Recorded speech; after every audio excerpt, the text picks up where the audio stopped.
As a Democrat comes at the helm of affairs at the Oval Office, the US-Israel ties are on the decline yet again. The new US President Joe Biden wants to rejoin the Joint Comprehensive Plan of Action 2015, or what is more commonly known as the Iran nuclear deal.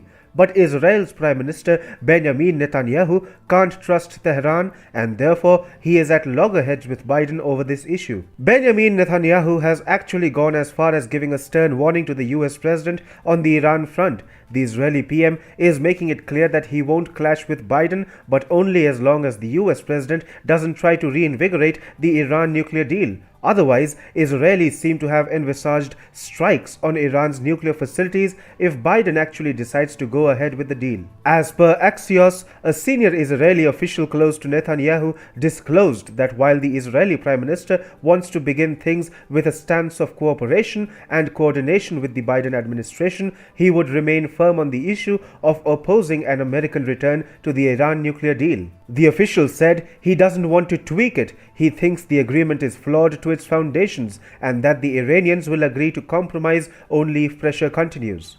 In fact, Israel's political and military establishments are rallying behind Netanyahu and deterring Biden from rejoining the Joint Comprehensive Plan of Action 2015. On Tuesday, Israel Defense Forces Chief of Staff General Aviv Kohavi too spoke up against the US return to the Iran nuclear deal or even a deal with cosmetic changes. Kohavi disclosed that he has ordered the Israeli Defense Forces to prepare several new strike plans for striking Iran's nuclear facilities should the political leaders decide to take that route. So, the message is clear. The moment Biden decides to rejoin the Iran nuclear deal, the Israelis could come out all guns blazing against Iran, quite literally. When Obama had held secret talks with the Iranians in 2015 while keeping Israel in the dark, the then IDF leader Gadi Eisenkot hadn't opposed the deal. Kohavi, then chief of military intelligence, himself had thought that the deal would bring strategic advantages for the Jewish nation. But 5 years hence, Israelis have realized the futility of Obama's initiative. They have realized how Iran was trying to fool everyone and how Trump did the right thing by calling Iran's bluff while withdrawing the US from the flawed deal.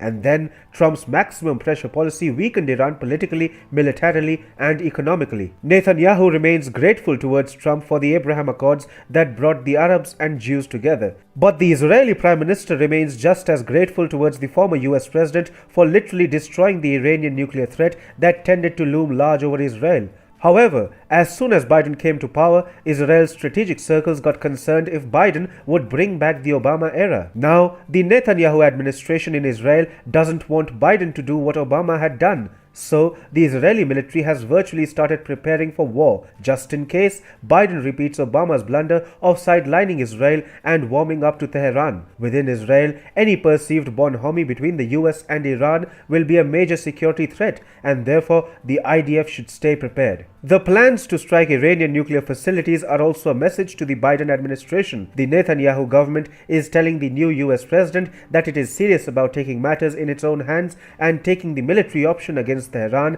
if Biden backstabs Israel. Keeping Israel out of the loop would invite some serious repercussions in the Middle East. It would be simply too unpleasant a sight for the Biden administration if it is found extending the olive branch to Tehran while Israel, a US ally, looks to strike Iranian nuclear facilities. Biden himself seems uncomfortable with Netanyahu's warning.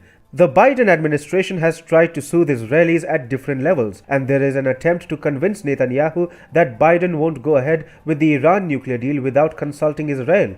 The US president is treading cautiously and is yet to call the Israeli prime minister. Biden is taking his time because things can spiral out of Biden's control quite easily at this juncture. Israel has been backstabbed by a Democrat president once, but it won't let another Democrat do the same. Biden stands warned, even as Netanyahu has a tough message for the US president to keep him away from the Iran nuclear deal.